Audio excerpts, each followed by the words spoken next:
Shalom, brothers and sisters.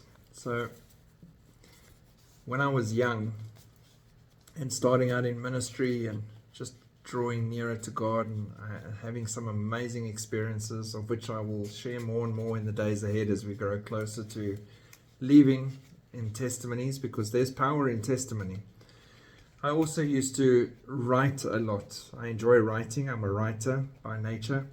So stories, books, poetry, and there is one poem in particular that I felt the Lord really helped me with and inspired me to write back then. And I wrote it and I printed it and I kept it bound up in this bundle that I've got from back then. And it's very precious. I sometimes struggle to read it, but I thought, you know what, led by the Lord, let me share this poem with you, written by me and the Lord many, many, many years ago, over 30 years ago. So it's a long poem. Sit back and enjoy. It's a story about a little tree. This is the story of a lonely little tree, giving Jesus all the glory and setting his feelings free.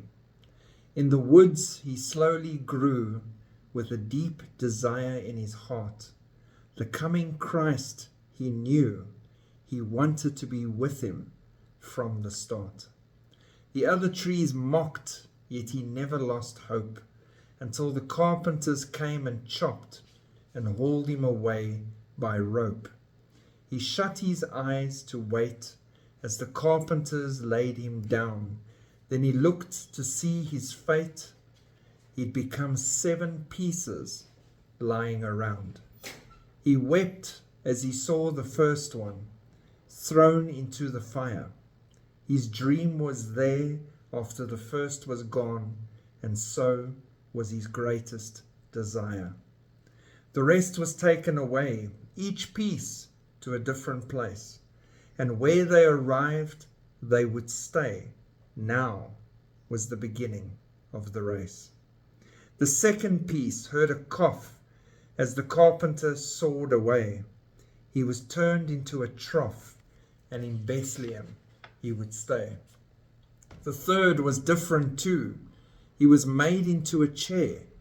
He just hoped it might be true, that the Christ might pass by there.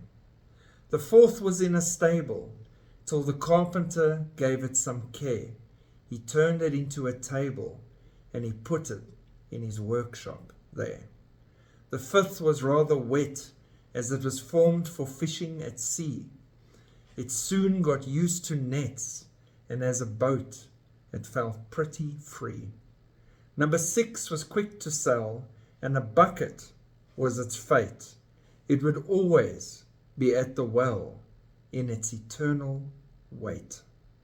The 7th was cut into beams and left to wait in the store. It would never seem to be used, but it never knew what was waiting at the door. Then one day, with a star so bright, the tree saw Jesus born. Finally, he was overcome with light as he held Jesus till dawn. The table saw Jesus learn as Joseph taught him about wood, but deep down a fire would burn from the Savior that would do so much good. One day as Jesus would preach, the crowd was so large, too large to stay.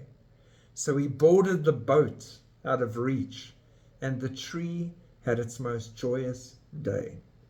Later at Jacob's well, Jesus started a conversation.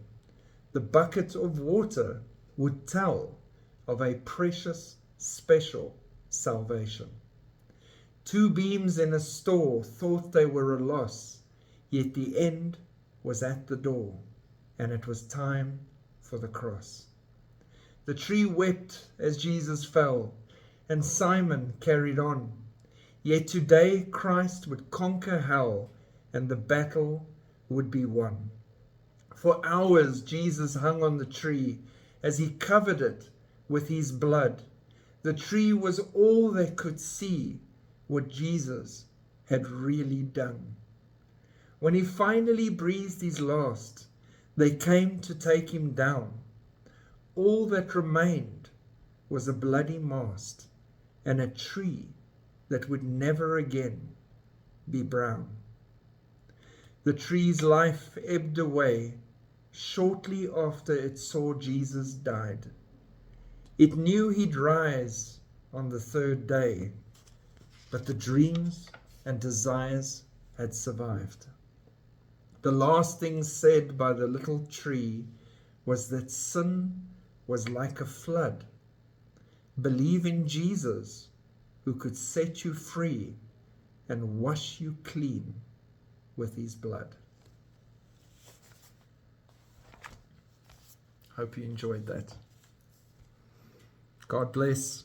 Have an amazing day. And just be thankful to Jesus for what he's done for us. Shalom.